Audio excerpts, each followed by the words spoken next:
Bonjour, bienvenue sur cette vidéo. Dans cette vidéo, on va voir comment on installe Gephi. Gephi, c'est un outil de visualisation et d'exploration qui est très utilisé pour ceux qui veulent donc créer des relations entre des points de données.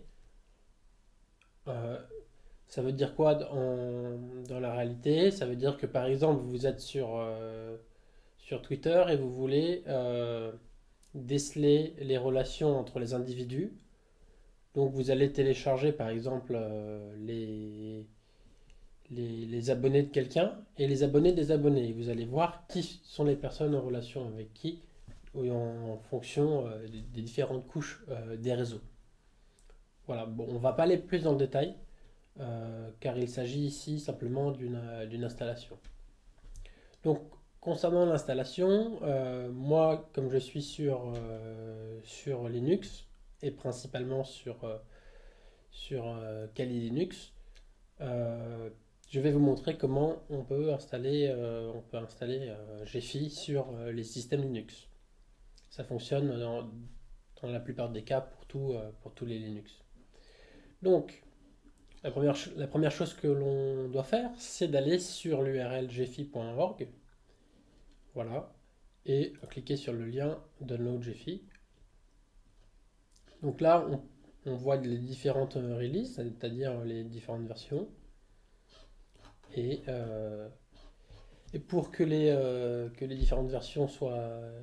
Pour pouvoir installer la version que l'on veut, bah on choisit. Donc, moi, je télécharge celle qui m'est proposée. OK, en tar GZ. Donc, je vais aller dans mes téléchargements. OK, j'ouvre. Voilà, je vois le fichier tar et je vais le mettre dans mon home. Voilà, je le mets dans mon home. Donc là, je devrais voir un Gephi. Euh, donc je devrais voir un Gephi ici en tar GZ. Voilà, je le vois en tar GZ. Donc maintenant que je l'ai mis sur mon home, je vais ouvrir un terminal et je vais extraire euh, donc, le tar. Donc, sous Linux, comment on fait pour extraire un tar? On pourrait cliquer dessus et faire extraire. Moi, je préfère le faire sur le terminal. Voilà, je vais récupérer la commande directement. Donc, la première chose que l'on a à faire, c'est donc exécuter tar xvzf Gephi et la version derrière qui s'ensuit. Donc là, je suis bien sur le home. Donc, j'extrais et, euh, et ça va faire en sorte que j'ai un fichier Gephi. Donc si je fais cd gephi, on voit que j'ai bien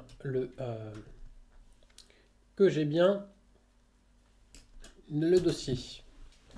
Donc ensuite qu'est-ce qu'il nous reste à faire? On doit éditer le fichier etc conf et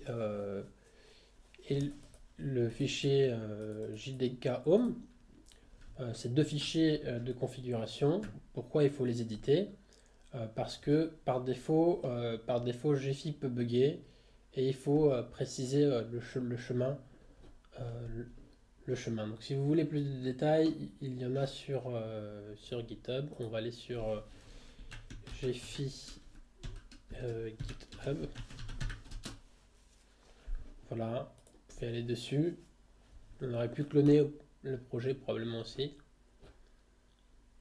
Hop. Attends, non, non, je vais aller ici. Ils mettent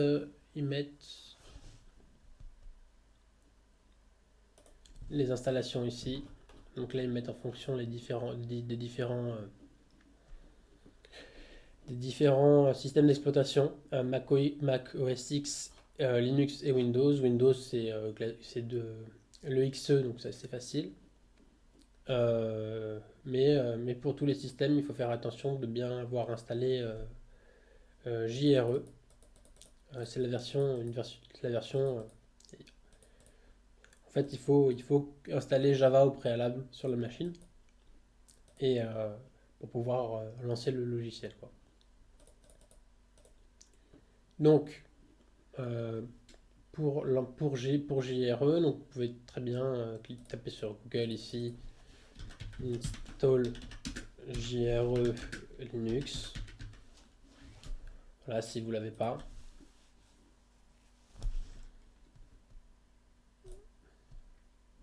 Donc là, ils vous mettent les différents.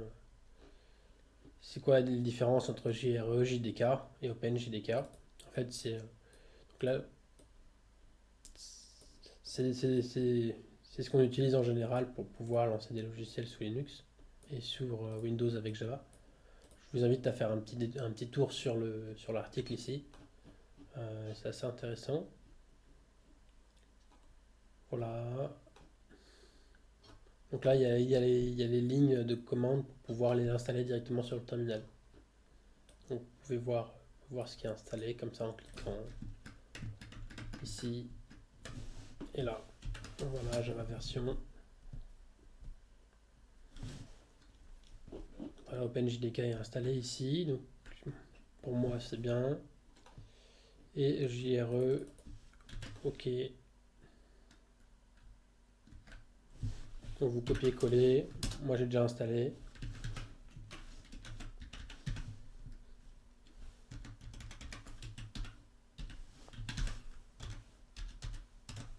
OK, mot de passe.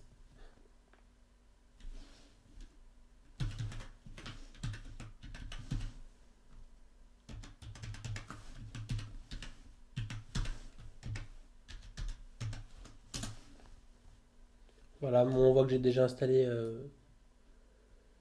JRE. Donc c'est pas la peine que je le réinstalle. Mais vérifiez de votre côté si vous l'avez installé ou pas. Parce que si vous ne l'avez pas installé, c'est possible que GFI ne fonctionne pas. Donc ne vous inquiétez pas, je vais vous mettre les liens qu'on a visités sur la vidéo YouTube. Donc, quand on a fait ça, ils ne nous le mettent pas directement. Ils ne nous mettent pas directement. Mais moi, j'ai eu quelques erreurs qui n'ont pas été expliquées ici. Les différentes erreurs que j'ai pu avoir, c'est des erreurs qui ne précisaient pas le chemin pour accéder au dossier. Donc, pour pouvoir installer un chemin dans la configuration de GFI, il faut reprendre nano etc GFI conf. Voilà. Et choisir ici un chemin. Hop, et le chemin que moi j'avais, c'était celui-là. Voilà, parce que. Ah voilà, je vous explique pourquoi, ça me revient.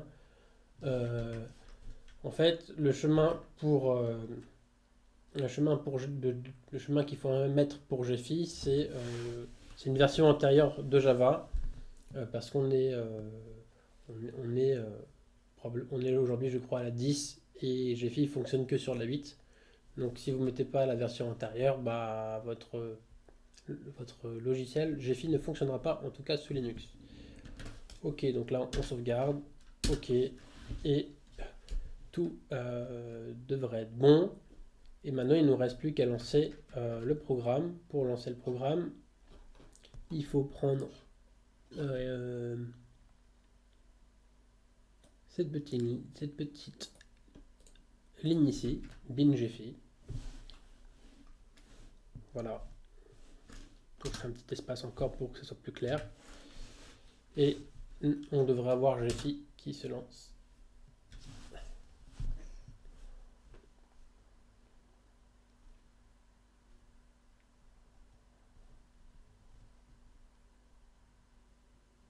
Voilà, GFI s'est bien lancé.